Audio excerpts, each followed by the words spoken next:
சம்பவம். இன்னைக்கு நான் உங்ககிட்ட ரியலா நடந்த ஒரு கோஸ்ட் ஸ்டோரி பத்தி தான் ஷேர் பண்ண வந்திருக்கேன்.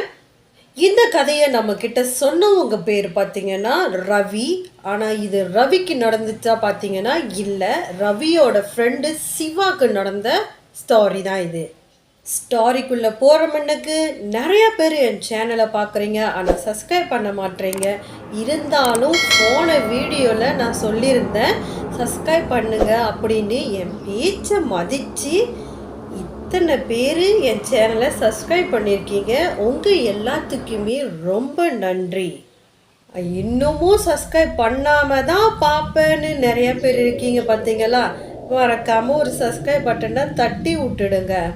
அப்புறம் பேய் கதை கேட்க யாருக்கு ரொம்ப பிடிக்குமோ அவங்களுக்கு மறக்காமல் இந்த வீடியோவை ஷேர் பண்ணுங்க.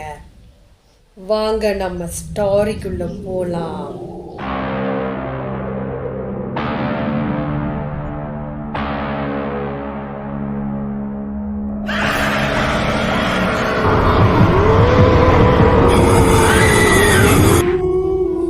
ரவி காலேஜ் படிக்கிற டைமில் ஒரு பிள்ளையை விரும்புகிறாரு. ஸோ அவங்க ரெண்டு பேரும் காலேஜ் முடிச்சதுக்கு அப்புறமா ரெண்டு பேர் ஃபேமிலிலையும் சொல்லி ரெண்டு பேரும் சேர்ந்து கல்யாணம் பண்ணிக்கிறாங்க. ஸோ கல்யாணம் பண்ணிவிட்டு அந்த பொண்ணோட வீட்டில் இருக்கிறவங்க ஒரு ஃப்ளாட்டில் இருக்காங்க. அந்த நிறைய வீடு எம்டியாக இருக்குது. ஸோ அதனால் அந்த பொண்ணோட அப்பா என்ன பண்ணுறான்னா அந்த மாப்பிள்ளை கிட்ட, அதாவது ரவி கிட்ட சொல்கிறாங்க, நீங்கள் இங்கே தங்கிட்டு இங்கேருந்து நீங்கள் வேலைக்கு போங்க அப்படின்னு சொல்லிட்டு அந்த ஃப்ளாட்டிலே அவங்களுக்கு ஒரு வீடையும் அரேஞ்ச் பண்ணி கொடுக்குறாங்க. ஸோ ரவியும் அங்கே போய் ஸ்டே பண்ணி அங்கேருந்து வேலைக்கு போயிட்டு வந்துட்டுருக்காரு.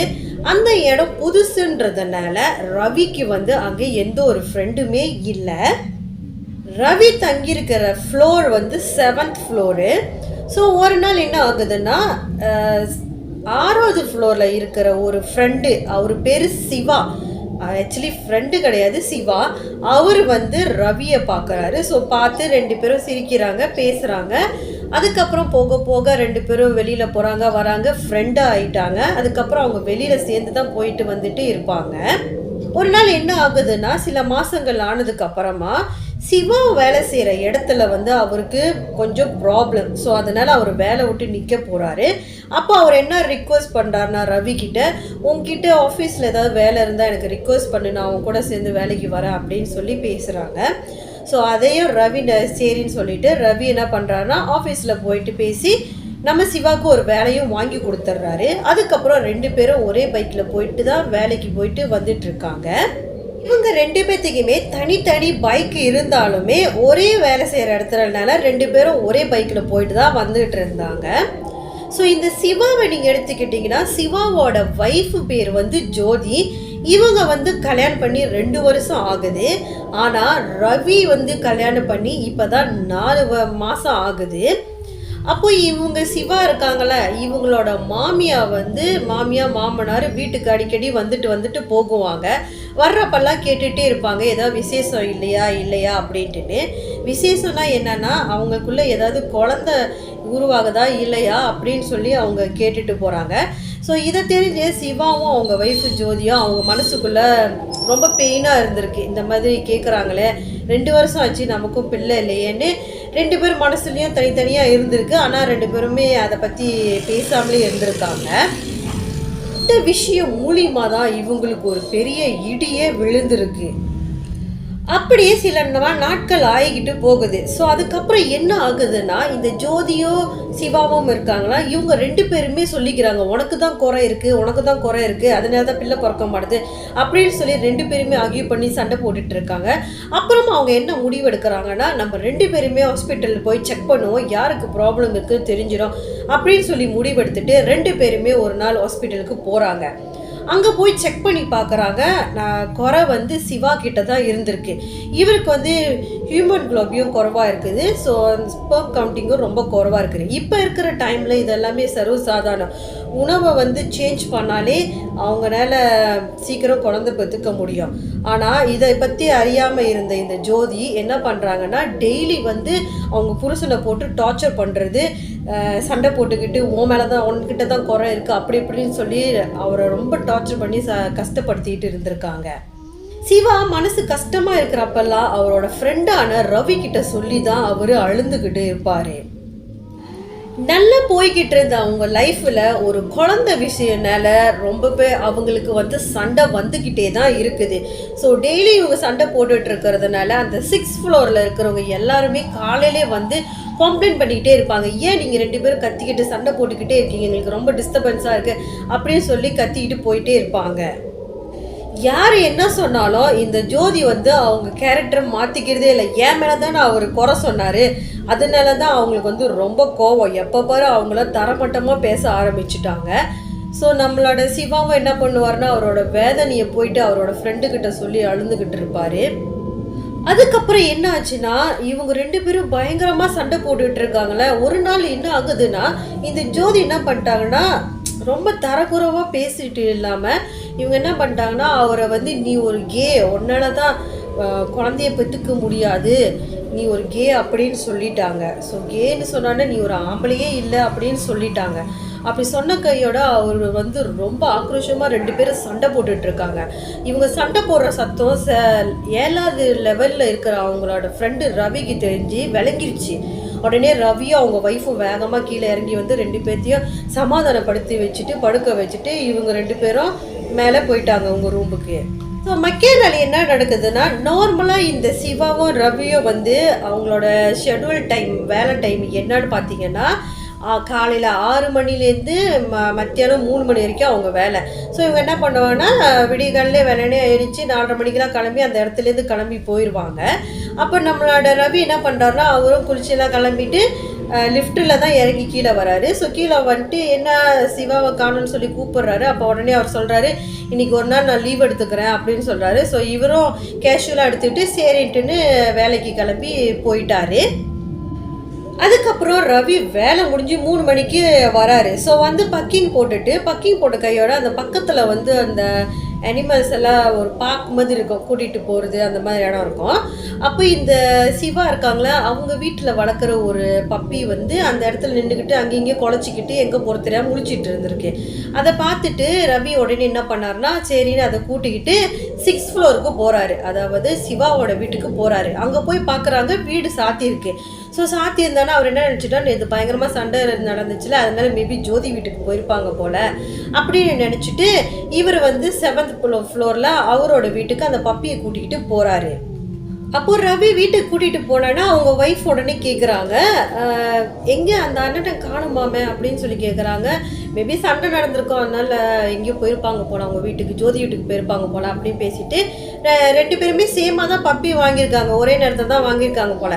ஸோ 2 பப்பி இவங்க விளையாட வச்சுட்டு நார்மலாக 6 மணிக்கு வந்து இவங்க கீழே போயிட்டு வெஜிடபிள்லாம் வாங்க போவாங்க. அப்போ உடனே ரவி என்ன பண்ணுறான்னா ரவி அவங்க ஒய்ஃபும் கீழே போயிட்டு நடந்து போயிட்டு இருக்காங்க, லிஃப்ட்டில் இறங்கி போய்கிட்டு இருக்காங்க. அப்போ அங்கே இருக்கிற லேடிஸ் எல்லாம் வந்து சில பேரில் என்ன குசு குசு குசுன்னு பேசிக்கிறாங்க இவரை பார்த்த உடனே. அப்போ உடனே அவங்க ஒய்ஃப் என்ன பண்ணுறாங்கன்னா கிட்ட போய் கேட்குறாங்க என்னாச்சு அப்படின்னு சொல்லி பேசுகிறாங்க. அப்போ உடனே சொல்கிறாங்க இந்த மாதிரி உங்களோட ஃப்ரெண்ட் இருக்காங்களா அந்த சிவா இருக்காங்களா அவர் வந்து தூக்கு மாட்டி இறந்துட்டாரா அப்படின்னு சொல்லி பேசுகிறாங்க. ஸோ பேசினோன்னா ரவிக்கு பயங்கரமாக தூக்கி போட்டுருச்சு. அப்புறம் விஷயம் தெரிஞ்சதுக்கு அப்புறமா என்ன பண்ணுறாங்கன்னா நம்மளோட ரவியும் அவங்க ஒய்ஃபும் அந்த சிவாவை பார்க்குறதுக்கு போகிறாங்க, அவரோட சடலத்தை பார்க்க போகலாம் அப்படின்னு சொல்லி. ஸோ இவரை எங்கே வச்சு எடுக்கிறாங்கன்னா இந்த ஜோதி வீடு சென்டரில் வச்சு தான் எடுக்கிறாங்க. ஸோ எடுத்த கையோட அப்போ இந்த எல்லா வேலையும் இவர் தான் பார்த்துருக்காரு, இவங்களும் அவங்க ஒய்ஃபும் எல்லாம் பார்த்துருக்காங்க. இந்த சிவாவோட அம்மாவும் அவங்க அக்காவும் வந்து பட்டும் படாத மாதிரி இருந்துட்டு அந்த சடங்கெல்லாம் முடிச்சுட்டு அவங்களும் கிளம்பிட்டாங்க. ஸோ இதை பார்த்த உடனே நம்மளோட ரவிக்கு வந்து இன்னமும் மனசு ரொம்ப கஷ்டமாக போச்சு. அதுக்கப்புறம் அவர் மனசு உடைஞ்சு போய் வீட்டுக்கு வந்துட்டார். ஒரு 2-3 நாள் அவர் வேலைக்கு போகல, இந்த விஷயத்தை நினச்சி ரொம்ப ஃபீல் பண்ணிகிட்டு இருந்திருக்காரு. நார்மலாக அதுக்கப்புறம் அவரால் இருக்க முடியல. அவர் வந்து ஒரு 1 வீக் ஆயிடுச்சு அவரோட சுயநலப்புக்கு வர்றதுக்கு. ஏன்னா அவங்க ஃப்ரெண்டு இறந்து போயிட்டாங்கன்னு ரொம்ப வருத்தத்தில் இருந்தார். ஒரு வாரம் ஆனதுக்கு அப்புறமா, அதாவது அவர் நார்மலாக ஆனதுக்கு அப்புறமா தான் அவர் வீட்டில் ப்ராப்ளம்ஸ் ஆரம்பிச்சிருக்கு. ரவி வீட்டில் நார்மலாக இறந்து போகிற ஒரு ஆத்மா யாரு கூட ரொம்ப க்ளோஸாக இருக்குதோ அவங்க கிட்ட தான் போயிட்டு ஏதாவது விஷயத்த சொல்லணும் அப்படின்னு அது கன்வெர்ட் பண்ணுறதுக்கு அது நிறையா ட்ரை பண்ணோம். அந்த மாதிரி தான் ரவி கிட்ட போயிட்டு இவரும் நிறைய ட்ரை பண்ணியிருக்காரு. இந்த வீடியோவை லாஸ்ட் வரைக்கும் பாருங்கள். அந்த எப்படி நடந்துச்சு என்ன நடந்துச்சுன்னு உங்களால் உணர முடியும். அதுக்கப்புறம் இந்த சிவாவோட பப்பியை வந்து ரவி தான் வீட்டில் வச்சு பார்த்துட்டு இருக்காரு. ஸோ அந்த பப்பி என்ன பண்ணுன்னா, அவர் வருவார், அவர் இறந்து போனது கூட தெரியாமல் அவர் கண்டிப்பாக வருவாருன்ட்டு என்ன பண்ணுன்னா, நார்மலாக இவங்க வந்து இப்போ 7th ஃப்ளோரில் தானே இருக்காங்க, அவங்க வீடு 6th ஃப்ளோரில் இருக்குல்ல. ஸோ நேரமாக படியில் இறங்கி போயிட்டு அவங்க வீட்டை பார்த்து குலைச்சிட்டு வருமா, இவர் போய் தூக்கிட்டு வர்றது நார்மலாக வழக்கமாக இருந்திருக்கு. அன்றைக்கி நைட்டு மணி ஒரு 10 இருக்கும். ஸோ அந்த டைமில் என்ன ஆகுதுன்னா, நார்மலாக இந்த ரவி வந்து 2 பப்பிக்கும் வந்து பாலெல்லாம் வச்சுட்டு குடிக்க வச்சுட்டு அதுக்கப்புறம் அவங்க 2 பேரும் படுக்க வச்சுட்டு இவங்களும் அவங்க ஒய்ஃபும் படுக்கிறதுக்கு போயிடுவாங்க. ஸோ அன்றைக்கும் அதே மாதிரி தான் படுக்கிறதுக்கு போகிறாங்க.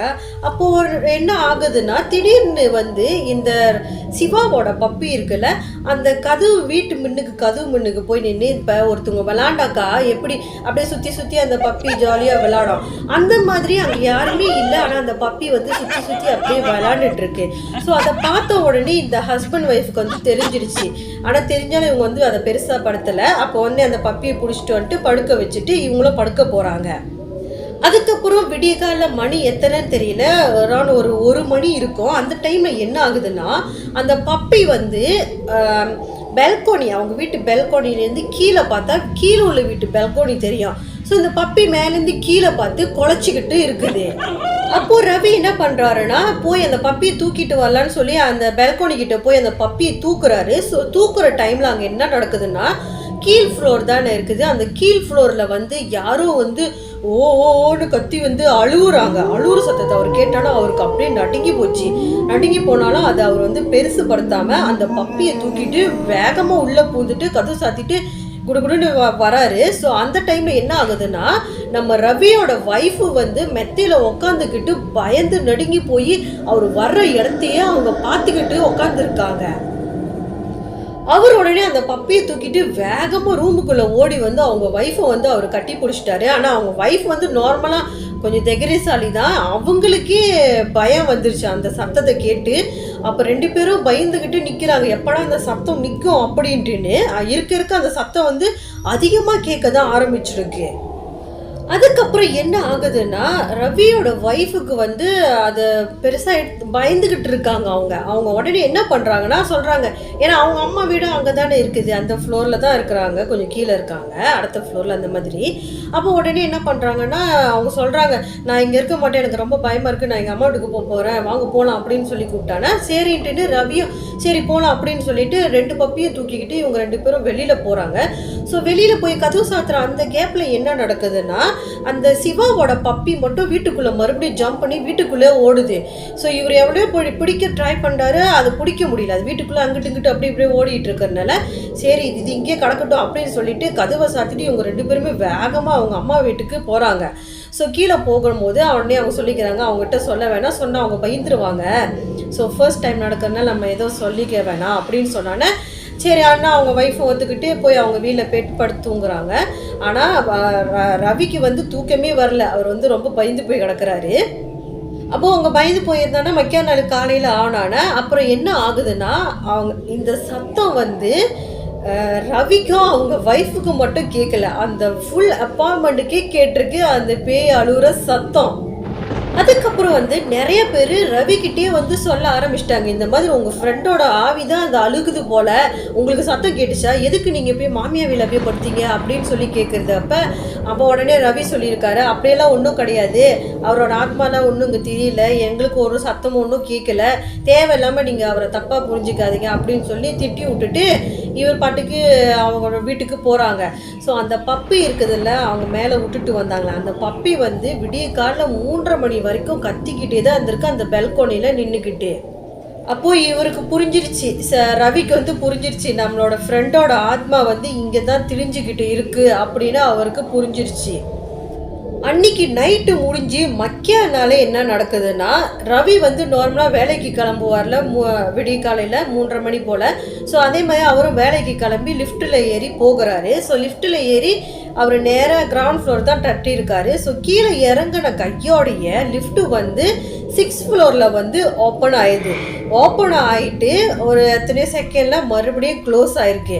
ஸோ அவருக்கு வந்து தெரிஞ்சிருச்சு, இங்கே வந்து நம்ம ஃப்ரெண்டு தான் எப்போதும் ஏறுவான், ஸோ இந்த டைமில் அவர் தான் உள்ளே வந்திருக்காரோ அப்படின்னு நடந்து போயிட்டாரு. ஸோ லிஃப்ட்டெல்லாம் சாத்தினோட பயந்துக்கிட்டு சாமி பேரெல்லாம் சொல்லிக்கிட்டு அவர் அப்படியே லிஃப்ட்லேயே இறங்குறாரு. பார்த்தீங்கன்னா லிஃப்ட்டு 3rd ஃப்ளோரில் போயிட்டு ஃபுல்லாக ஸ்டாப் ஆயிடுச்சு. எலக்ட்ரிக்கல் எல்லாமே ஸ்டாப் ஆச்சு. ஸோ ஸ்டாப் ஆன கையோட ரவிக்கு பயங்கரமாக பயம் வந்துருச்சு. அவருக்கு பயங்கரமாக வேர்த்தும் போயிடுச்சு. அதுக்கப்புறம் என்ன ஆயிருக்குன்னா, அந்த லிஃப்ட்டில் வந்து ஒரு வாய்ஸு கேட்குது, இந்த மாதிரி ரவி நம்ம டீ சாப்பிட போகலாமா அப்படின்னு சொல்லி ஒரு வாய்ஸ் கேட்குது.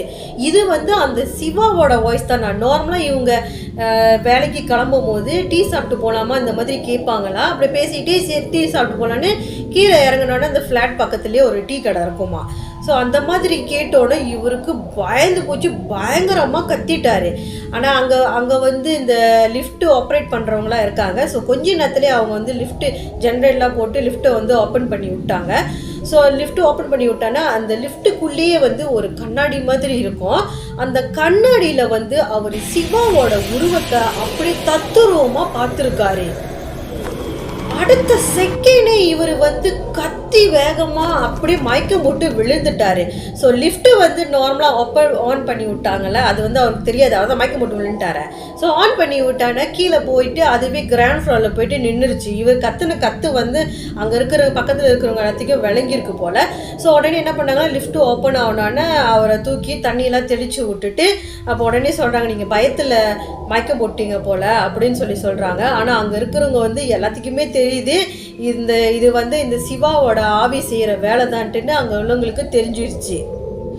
அதுக்கப்புறம் அங்கே உள்ளவங்க எல்லாமே அப்படியே போனதுக்கு அப்புறமா அந்த லிஃப்ட் மேன் இருக்கார்ல, அவர் வந்து நம்மளோட ரவி கூட கொஞ்சம் ரொம்ப க்ளோஸாக இருப்பார். அப்போ உடனே அவர் என்ன ஆச்சு அப்படின்னு சொல்லி கேட்டோன்னா அப்புறம் தான் இவர் நடந்த விஷயம் எல்லாத்தையுமே சொல்கிறாரு. சொன்ன கையோட அவர் வந்து கொஞ்சம் வயசானவர், அவருக்கு வந்து ரொம்ப ஷாக் ஆச்சு. அப்போ அவர் உடனே சொல்கிறாரு, நீ வேற சிறு பையனாக இருக்க, ஸோ கொஞ்சம் பார்த்து இருந்துக்கோ அப்படின்னு சொல்கிறாங்க.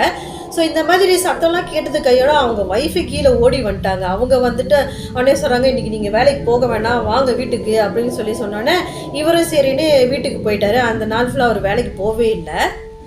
அதுக்கப்புறம் என்ன ஆகுதுன்னா, அவங்க ஒய்ஃப் சொல்கிறாங்க, அவரோட பேட் வந்து இங்கே இருக்க வேணாம், அந்த பப்பி நம்ம எங்கேயாவது கொடுத்துருவோம், யாராவது எடா கூட பண்ணிப்பாங்க, வேணாம் அப்படின்னு சொல்கிறாங்க. ஆனால் ரவிக்கு வந்து மனசு கேட்கல, அது நம்மளோட ஃப்ரெண்டு வளர்த்ததாச்சு, அதை என்னால் விட்டு கொடுக்க முடியாது, நான் வளர்க்குறேன் அப்படின்னு சொல்லிட்டு எப்போ பாரு டெய்லி அந்த பப்பினால இவங்களுக்குள்ளே சண்டை வந்துக்கிட்டே இருக்குது.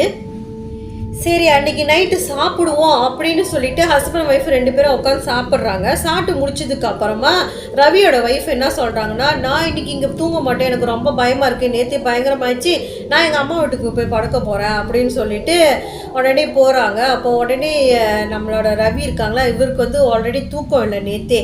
சரி நான் இன்றைக்கி இங்கேயே படுத்து தூங்கிடுறேன், எனக்கு முடியாது, நான் வரல, நீ போ அப்படின்னு சொல்லிட்டு இவர் வந்து இந்த 2 பப்பியோடு சேர்ந்து படுத்து தூங்குறாரு. நேற்று ரொம்ப நேரம் இவர் தூங்காதனால இவருக்கு பயங்கரமாக தூக்கம் வந்துச்சு. நான் நல்லா அசந்து படுத்து தூங்கிட்டு இருக்காரு. டைம் எத்தனை இருக்குன்னு தெரியல. அப்போ என்ன ஆகுதுன்னா, இந்த சிவாவோட பப்பி இருக்குதுல்ல, இந்த சிவாவோட பப்பி வந்துட்டு இவர் பக்கத்தில் நின்று, அது வந்து 8 மாதம் பிள்ளைங்க தான், குழந்தை தான். ஸோ கிட்ட வந்துட்டு அப்படியே கீச்சுன்னு அப்படியே பாசமாக பண்ணிக்கிட்டு இருக்குது. அப்போ இவருக்கு வந்து டவுட் வந்துருச்சு, ஐயோ போச்சுடா, நம்ம ஃப்ரெண்டோட ஆத்மா தான் இங்கே வந்துருச்சு போல் அப்படின்னு சொல்லிட்டு அவர் அப்படி இப்படி சுற்றி முற்றி பார்க்குறாரு. திடீர்னு இவருக்கு படுத்திருக்கார்ல, இவருக்கு தலைமைட்டில் வந்து ஒரு மூச்சு விடுற மாதிரி சத்தம், பயங்கரமாக அப்படி மூச்சு விடுற மாதிரி ஒரு சத்தம் கேட்டிருக்கு. ஸோ அதை கேட்ட உடனே இவர் என்ன பண்ணியிருக்காருன்னா, இப்படியே மேலே இப்படி பார்த்துருக்காரு. ஸோ இப்படி மேலே பார்த்தானே என்ன ஆயிருக்குன்னா, அந்த சிவாவோட ஆத்மா அந்த அப்படியே உருவம் வந்து சிவா உருவம் வந்து அவரோட தலைமைட்டு மேலே உட்காந்துருக்குது. உட்காந்துருந்து அப்படியே பாவமாக அழுந்துக்கிட்டு இவரை பார்க்குது, ரவியை பார்க்குது. ஸோ அதை பார்த்தோன்னே அந்த அந்த ஆத்மா இருக்குல்ல என்ன பண்ணுதுன்னா, ரவியோட உடம்புக்குள்ளே பூரலான்னு அப்படியே இப்படி ஜம்ப் பண்ணுறதுக்கு முன்னுக்கு வருது. என்னதான் இருந்தாலும் அந்த பப்பி இருக்குது, இன்னொரு பப்பி இருக்குதுல்ல, நம்ம ரவி வளர்க்குற பப்பி, எதாக இருந்தாலும் நம்ம ஓனர் அட்டாக் பண்ண வந்தால் அதுதான் நான் பார்த்துக்கணும். உடனே அது என்ன பண்ணுதுன்னா, வேகமாக ஓடி வந்து ரவியோட நெஞ்சு மேலே உட்காந்து மேலே பார்த்து குலைக்குது. ஓடு பயங்கரமாக குலைக்குது. பயங்கரமாக குலைக்கிறத பார்த்தானே இந்த சிவாவோட ஆத்மா அப்படியே ஒரு புகை மாதிரி அந்த ஜன்னல் வெளியே அப்படியே பறந்து போயிடுச்சு. இப்படி தத்துரமா இந்த காட்சை பார்த்துட்டு இவருக்கு உடம்பெல்லாம் நடுங்கி போச்சு. உடனே இவர் என்ன பண்ணாருன்னா அந்த 2 பப்பியும் தூக்கிக்கிட்டு வேகமா ஓடுறாரு. எங்கே? அவங்க மாமியா வீட்டுக்கு ஓடுறாரு. நேராக போய் அவங்க மாமியா வீட்டு கதவை தட்டுனானா அவங்க ஒய்ஃப் தான் வந்து கதவை திறக்கிறாங்க. என்னாச்சு அப்படின்னு சொல்லி கேட்டானே, இல்லை நீ இல்லாதனால எனக்கு தூக்கம் வரலாம் தான் நான் வந்துட்டேன்னு சொன்னானே. சரி, அவங்க ஒய்ஃபுக்கு தெரிஞ்சிச்சு. இருந்தாலும் அவங்க ஒன்றுமே காட்டிக்காமல் சரி வந்து படுங்க அப்படின்னு சொல்லி கூட்டிகிட்டு போகிறாங்க. ஆனால் ரவிக்கு வந்து அன்றைக்கி ஃபுல்லாக தூக்கமே இல்லை. மணி 3 ஆனோன்னா மாமியா வீட்டிலே குளித்து கிளம்பி அவரை நேராக வேலைக்கு போயிட்டாரு. ஸோ ஆஃபீஸ் போன கையோட அங்கே மற்ற ஃப்ரெண்ட்ஸ்லாம் இருப்பாங்களே அவங்கக்கிட்ட நடந்த எல்லா விஷயத்தையுமே அவர் சொல்கிறாரு. ரவி சொன்ன இந்த விஷயத்த அவங்க ஃப்ரெண்ட்ஸு யாருமே நம்பலை. ஆனால் அங்கே இருக்கிற வாட்ச்மேன் மட்டும் வந்து நம்பியிருக்காரு. ஸோ நம்பினானா அவர் உடனே என்ன சொல்கிறாருன்னா, அவங்களுக்கு தான் நார்மலாக 3 மணிக்கு வேலை முடிஞ்சிடுமே. அப்போ உடனே சொல்கிறாரு, நீ 3 மணிக்கு வேலை முடிஞ்சானா 5 மணி வரைக்கும் எனக்காண்டி வெயிட் பண்ணி நான் உன்னை ஒரு இடத்துக்கு கூட்டிகிட்டு போகிறேன். அங்கே நீ போனோன்னா உனக்கு எல்லாமே சரியாக போயிடும் அப்படின்னு சொன்னானே. சரி இவரும் சரி வாட்ச்மேன் சொல்கிறாரு அப்படின்னு சொல்லிட்டு இவரோட வேலை முடிஞ்சோன்னே 3 மணிக்கு வேலை முடிஞ்சிச்சு. ஸோ 5 மணி வரைக்கும் வெயிட் பண்ணிவிட்டு அந்த வாட்ச்மேனுக்கு வேலை முடிஞ்சோன்னா 2 பேருமே சேர்ந்து ஒரு இடத்துக்கு போகிறாங்க. ஒரு இடத்துக்கு போயிட்டு அங்கே வந்து ஒரு சித்தர் இருக்கார். அந்த சித்தர்கிட்ட போயிட்டு உட்காடுறாங்க. இவங்க உட்காந்த கையோட அந்த சித்தர் வந்து எதுவுமே கேட்கல. அவர் வந்து கயிறில் அவரோட கையில் வந்து ஒரு கயிறை கட்டி விட்டுட்டு, இன்றைக்கி போயிட்டு மக்கியானால சென்று நீ திரும்பி ஒரு 2 நாள் சென்று நீ மறுபடியும் இங்கே வா அப்படின்னு சொல்கிறாரு. அப்போ உடனே ரவி வந்து ட்ரை பண்ணுறாரு நடந்த விஷயத்த சொல்லலான்ட்டுன்னு. அப்போ வாட்ச்மேன் உடனே கையை வச்சுட்டு, அவருக்கு நீ எதுக்கு வந்திருக்கன்னு தெரிஞ்சிருச்சு, அதனால தான் உனக்கு கயிறு கட்டி விட்டு அனுப்புகிறாரு, அவர் சொன்ன மாதிரி செய்யி அப்படின்னு சொல்லிட்டு அவங்க 2 பேரும் அங்கேருந்து கிளம்புறாங்க. அதுக்கப்புறம் இவர் வீட்டுக்கு வந்துட்டார். ஸோ வீட்டுக்கு வந்து அவர் ரூமுக்குள்ளே போகலான்னு நினைக்கிறாரு. அந்த டைமில் என்ன ஆகுதுன்னா, அந்த சித்தர் கட்டி விட்டார் அந்த கயிறு எதுவுமே ஒர்க் ஆகல போல். இவர் ரூமு கதவை திறந்து அப்படியே உள்ளே போயிட்டு அப்படியே எட்டி பார்க்குறாரு, ஏதாவது இருக்கா அப்படின்னு சொல்லி பார்க்குறாரு. அந்த டைமில் என்ன ஆகுதுன்னா, இந்த சிவாவோட ஆத்மா வந்து சம்பளக்கால் போட்டு அங்கே ஓரமாக உக்காந்துருக்கு. இவரும் இங்கேருந்து எட்டி பார்க்குறாரா, அதுவும் அங்கேருந்து எட்டி பார்க்குதா. ஸோ இந்த காட்சியை தத்துரமாக பார்த்த கையோட ரவிக்கு என்ன பண்ண தெரியாம கத்தி அங்கேயே மயக்கம் போட்டு விழுந்துட்டாரு. அதுக்கப்புறம் என்ன ஆகுதுன்னா, ரவியோட ஒய்ஃப் இருக்காங்களே அவங்க வந்து அவங்களோட அப்பா அம்மாவை வர சொல்லிட்டாங்க. ஏன்னா கீழ் ஃப்ளோரில் தானே இருக்கிறாங்க. ஸோ அவங்களே வர சொல்லிட்டாங்கன்னா அவங்களும் வேகமாக வந்துட்டு இவருக்கு தண்ணியெல்லாம் தெளிச்சு விட்டு இவரை காப்பாற்றி ஒரு வழியாக உட்கார வச்சுருக்காங்க. உட்கார வச்சுட்டு பயங்கரமாக திட்டுறாங்க. திட்டிட்டு சொல்கிறாங்க, இனிமேல் நம்ம இங்கே இருக்க வேணாம், நம்ம இப்போ வேறு வீட்டுக்கு போயிடலாம், வேறு வாடகைக்கு போயிடலாம், இங்கே இருந்தால் இந்த உங்களோட ஃப்ரெண்டோட ஆவி உங்களை சும்மா விடாது, வேணாம் அப்படின்னு சொல்கிறாங்க. அதுக்கப்புறம் என்ன ஆகுதுன்னா, அந்த நைட் ஃபுல்லாக அவங்களோட அப்பா அம்மாவும் எல்லாமே இங்கே தான் இருக்காங்க. ஸோ சாப்பிட்டுட்டு எல்லாமே தூங்குறாங்க, ஆழ்ந்த தூக்கத்துக்கு போயிட்டாங்க. ஸோ தூங்குற கையோட என்ன ஆகுதுன்னா, இந்த ரவி இருக்கார்ல அவர் வந்து அவராகவே இல்லை, அந்த மயக்கம் போட்டு விழுந்ததுலேருந்து அவர் ஒரு மாதிரியாகவே ஆயிட்டாரு. ஸோ அவர் என்ன பண்ணுறாருன்னா, இந்த சிவாவோட பப்பி இருக்கு அந்த பப்பியை தூக்கிக்கிட்டு இவங்களோட வீட்டு சாவியை எடுத்துக்கிட்டு நேராக கீழ் ஃப்ளோருக்கு போகிறாரு. கீழ் ஃப்ளோரில் போயிட்டு வீட்டில் போட்டு சாவியை திறந்து, எப்படி வீடு திறந்துச்சு தெரியல, வீடு திறந்து அந்த 6th ஃப்ளோரில் அந்த வீடு திறந்து இவர் உள்ளே போனோன்னா அந்த பப்பி வந்து முன்ன விளாடுறத விட டபுள் மடங்காக அவர் கூட விளாண்டுக்கிட்டு இருக்குது. இந்த ரவி வந்து எப்படி இந்த சிவா இருந்தாரோ அதே மாதிரி கேரக்டராகவே மாறி அங்கே ஜாலியாக அந்த பப்பி கூட சேர்ந்து அவர் விளாண்டுக்கிட்டு இருக்காரு. ஸோ அங்கே அந்த 6th ஃப்ளோரில் இருக்கிறவங்க என்ன ஒரே சத்தமாக இருக்குது அப்படின்னு சொல்லி எட்டி பார்க்க வந்திருக்காங்க. என்னடா வீட்டு கதவுலாம் திறந்து கிடக்குது, யார் உள்ளே இருக்கா, சிவா உள்ளே இருக்கிற மாதிரியே இருக்கேன்னு சொல்லி எட்டி பார்த்தானே பயங்கர ஷாக்கு. ரவி வந்து இந்த உள்ளுக்கு இருக்காரு.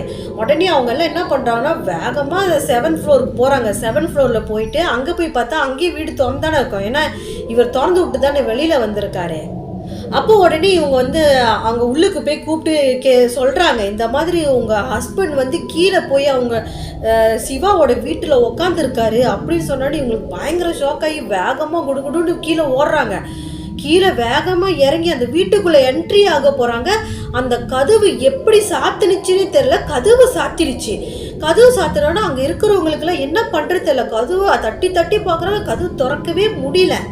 அந்த வாட்ச்மேன் இருக்கார்ல, அந்த வேலை செய்கிற இடத்துல வாட்ச்மேன், அவர் வந்து பக்கத்து ஃப்ளாட்டில் இருக்கார். அவருக்கு எப்படியோ விஷயம் தெரிஞ்சிருக்கும் போல் அவர் அங்கேருந்து வேகமாக கிளம்பி வந்துட்டு இருக்காரு. அதுக்கப்புறம் கூட்டிட்டு அந்த செக்யூரிட்டி வந்தார்ல, அவரு வந்துட்டு அவரு என்ன சொன்னாருன்னா, அவருக்கு தெரிஞ்சிருச்சு இந்த மாரி சிவாவோட ஆத்மா தான் உள்ள பூந்திருக்கு அப்படின்ட்டுன்னு. அப்போ உடனே அவர் சொன்னாரு, "நீங்க இங்க யாரும் கதவுலாம் தட்டி ஒண்ணும் பண்ணிட்டு பிரச்சனை பண்ணாதீங்க. எல்லாம் அமைதியா இருங்கன்னு" சொல்லிட்டு, அங்க இருக்கிற ஒரு ஆம்பள ஆள கூட்டிக்கிட்டு நேரா அந்த சித்தர பார்க்க போறாரு. சித்தர பார்க்க போயிட்டு சித்தர்கிட்ட நடந்த விஷயத்தெல்லாம் சொல்லிட்டு, சித்தர வேகமா கூட்டிட்டு இந்த இடத்துக்கு வராங்க. சித்தரும் பூஜைக்காண்டி தேவையான ஜாமான்கள்லாம் எடுத்துட்டு வந்துட்டாரு. ஸோ எடுத்துட்டு வந்துட்டானே இவர் என்ன பண்றாருன்னா, அந்த வீட்டு வாசப்படி முன்னிக்கே வந்து அந்த சித்தர் வந்து ஒரு சின்னதா ஒரு கோலம் மாதிரி போட்டு என்னமோ ஒரு மந்திரம்லாம் சொல்றாரு. ஸோ சொன்ன கையோட அந்த கதவு வந்து திறந்துருச்சு. கதவு திறந்த கையோட அந்த ரவி இருக்காருல்ல, அவர் வந்து ஒரு ஓரமா போயிட்டு சம்பளக்கால் போட்டு உக்காந்துருக்காரு. அப்போ உடனே இந்த சித்தர் என்ன பண்ணுறாருன்னா உள்ளுக்கு பூந்துட்டு பயங்கரமாக ஒரு கோலம்லாம் போட்டு ஸ்பிரிச்சுவல் பண்ணுறதுக்காண்டி திங்ஸ் எல்லாமே ப்ரிப்பேர் பண்ணி மந்திரமெல்லாம் பண்ணிட்டு இருக்காரு. ஸோ அவர் மந்திரம்லாம் பண்ணிட்டு இருந்ததுக்கு அதுக்கப்புறமா வந்து ரவியோட ஒய்ஃபு கிட்ட அந்த இறந்து போன ஆத்மா பேர் என்ன அப்படின்னு சொல்லி கேட்குறாங்க. அப்போ உடனே அவங்க சிவான்னு சொல்லி சொல்கிறாங்க. அதுக்கப்புறம் அந்த சித்தர் இருக்கார்ல, ஒரு சோழியை உருட்டி போட்டு என்னமோ சொன்னார். உடனே அங்கே வந்து ரவி மயக்கம் போட்டு அப்படியே விழுந்துட்டாரு. அதுக்கப்புறம் என்ன ஆயிருக்கும் நீங்க நினைக்கிறீங்க? அந்த சிவாவோட ஆத்மா வெளியாச்சுல, அந்த ஆத்மா அப்படியே போயிட்டு இந்த கூட்டிட்டு வந்தாரு செக்யூரிட்டிய, அவரோட உடம்புல பூந்துருச்சு. அவரோட உடம்புல பூந்துட்டு நேரா வந்து அந்த சித்தர் முன்னுக்கு சம்பளங்கால் போட்டு உக்காந்து இருக்குது. ஸோ தொடர்ந்து பாருங்க, உங்களுக்கு தெரியும் என்ன நடக்குதுன்னு. அதுக்கப்புறம் ரவியோட ஒய்ஃப் என்ன பண்ணுறாங்கன்னா, அவர் மூஞ்சில தண்ணியை தெளிக்க வச்சுட்டு அவரை முழிக்க வச்சுட்டு அங்கே பக்கத்தில் வந்து உட்கார வச்சுருக்காங்க. நடக்கிறதெல்லாம் பாருங்கன்ட்டுன்னு. ஸோ அவரும் பார்த்துக்கிட்டு இருக்காரு. அதுக்கப்புறம் அந்த செக்யூரிட்டி உடம்புல இருக்கிற சிவாவோட ஆத்மா பயங்கரமாக அழுவுது. ரவி அப்படின்னு சொல்லி பயங்கரமாக அழுவுது. இவங்க வந்து ரொம்ப க்ளோஸ் ஃப்ரெண்டாக ஆயிட்டாங்க. ஸோ குடும்ப விஷயம் எல்லாமே ஷேர் பண்ணிப்பாங்க. அப்போ உடனே ரவி கேட்குறாரு, ஏன்டா இப்படி தூக்க மாட்டிக்கிட்ட அப்படின்னு சொல்லி கேட்குறாரு. நடந்த எல்லா விஷயத்தையுமே அந்த சிவா இருக்கிறதுல அது அந்த ஆத்மா சொல்லுது. உங்களுக்கு ஞாபகம் இருக்கா? ஃபஸ்ட்டு வந்து அவங்க வந்து அங்கே சண்டை போட்டுட்டு இருந்தாங்க. அப்போ மறுநாள் தானே அவர் இறந்து போயிட்டாரு. அப்போ என்ன நடந்துச்சுன்னா, இந்த சிவா சொல்கிறாரு, இப்போ அந்த ஆத்மா சொல்லுது என்ன ஆச்சுன்னா, சரி உங்கள் அப்பா அம்மா வீட்டுக்கு போனாச்சும் அவங்க, அதாவது ஜோதியோட அப்பா அம்மா வீட்டுக்கு போனாச்சும் அவங்க நினச்சும் சப்போர்ட் பண்ணி பேசுவாங்கன்ட்டுன்னு இவங்க வந்து அங்கே போயிருக்காங்க. அவங்க வீட்டுக்கு போனானே அங்கே இவங்க ஜோதி வந்து நடந்த விஷயத்தெல்லாம் சொன்னானே, உடனே அவங்க அப்பா அம்மா வந்து இவருக்கு சப்போர்ட் பண்ணாமல் அவளுக்கு சப்போர்ட் பண்ணிக்கிட்டு, ஆமாம் நீ ஆம்பளையே கிடையாது, போய் சொல்லி என் பிள்ளைய கல்யாணம் பண்ணிக்கிட்டுன்னு கண்ட மாதிரி திட்டி அவமானப்படுத்திட்டாங்களா. ஸோ இவர் வந்து அந்த அவமானம் தாங்க முடியாமல் தான் தூக்க மாட்டிக்கிட்டேன். அதுவும் இந்த எல்லாமே வந்து விடிய காலையில் நடந்துச்சா. ஸோ விடிய காலையில் அவங்களுக்கு சண்டை நடக்குது. அதுக்கப்புறம் கொஞ்சம் தூரம் தள்ளி ஏதோ ஒரு மரம் இருந்திருக்கு. அந்த மரத்தில் போயிட்டு இவர் கயிறை போட்டு தூக்க மாட்டி இறந்துருக்காரு. அதுக்கப்புறம் தான் மறுநாள் இந்த விஷயம் எல்லாமே அவங்க இருக்கிற ஃப்ளாட்டுக்கு தெரிஞ்சிருக்குது. அதனால தான் நான் இறந்து போயிட்டேன், என்னை ரொம்ப அவமானப்படுத்திட்டாங்கடா அப்படின்னு சொல்லி அப்படி அழுந்திருக்கா. நான் வந்து கடைசி நாள் கூட உன்கிட்ட என்னால் எதுவும் பேச முடியல. அதனால தான் உன்கிட்ட ஆசையாக ஏதாவது பேசலான்னு சொல்லி தான் உன்கிட்ட நான் வந்தேன். இதுக்கு மேலே உன்னை நான் தொந்தரவு பண்ண மாட்டேன் அப்படின்னு சொல்லிட்டு ரவியோட ஒய்ஃப் இருக்காங்களா, அவங்கள கூப்பிட்டுட்டு தங்கச்சின்னு சொல்லிட்டு, என் ஒய்ஃபு தான் வந்து என்னை புரிஞ்சிக்கல, இந்த மாதிரி டாக்டர் வந்து குணப்படுத்திடலாம் சொல்லியும் அவங்க வந்து கேட்காம என்னை கேவலப்படுத்தி என்னை சாகடிக்கிற அளவுக்கு ஆக்கிட்டாங்க. பிள்ளை வந்து எப்போ வேணாலும் வரலாம், ஆனால் நீ வந்து பிள்ளை வர இன்கேஸ் லேட்டாக ஆச்சுன்னா உடனே நீ என் ஃப்ரெண்டை வந்து நீ திட்டியெல்லாம் அவனை கஷ்டப்படுத்திடக்கூடாது அப்படின்னு சொல்லி ஒரு வார்த்தை சொல்கிறாரு. அதுக்கப்புறம் அந்த ஆத்மா அவர்கிட்ட கொஞ்சம் பாசமாக பேசிட்டு அங்கேருந்து கிளம்பி போயிடுச்சு. ஸோ இந்த விஷயத்தை வந்து அவர் நம்மகிட்ட ஷேர் பண்ணியிருந்தாரு. இதுலேருந்து நீங்கள் என்ன தெரிஞ்சுக்கிறீங்க? நான் இதுலேருந்து என்ன தெரிஞ்சுக்கிட்டேனோ அந்த விஷயத்தை உங்ககிட்ட நான் சொல்லணும்னு நினைக்கிறேன். இந்த பெரிய பெருசுங்களாக இருக்குதுங்க பார்த்தீங்களா, கல்யாணம் பண்ணி முடித்த கையோட உடனே குழந்தை இல்லையா, விசேஷம் இல்லையா அப்படின்னு சொல்லி தயவு செஞ்சு கேட்காதீங்க. நீங்கள் கேட்குற கேள்வியே அவங்களுக்கு மனசை அவ்வளோ காயப்படுத்தும். பிள்ளை வந்து எப்போ வேணாலும் பிறந்துக்கலாம். இப்போ இருக்கிற நவீன காலத்தில் இருந்துக்கிட்டு நீங்கள் இந்த மாதிரியெல்லாம் பேசலாமா? இதெல்லாம் எவ்வளோ பெரிய ஹர்ட் ஆகும் அவங்களுக்கு. எப்போ பிள்ளை பிறக்கணுமோ அப்போ அது பிறக்கும். இப்போ இருக்கிறதெல்லாம் பயங்கரமான நவீனமாக ஆயிடுச்சு.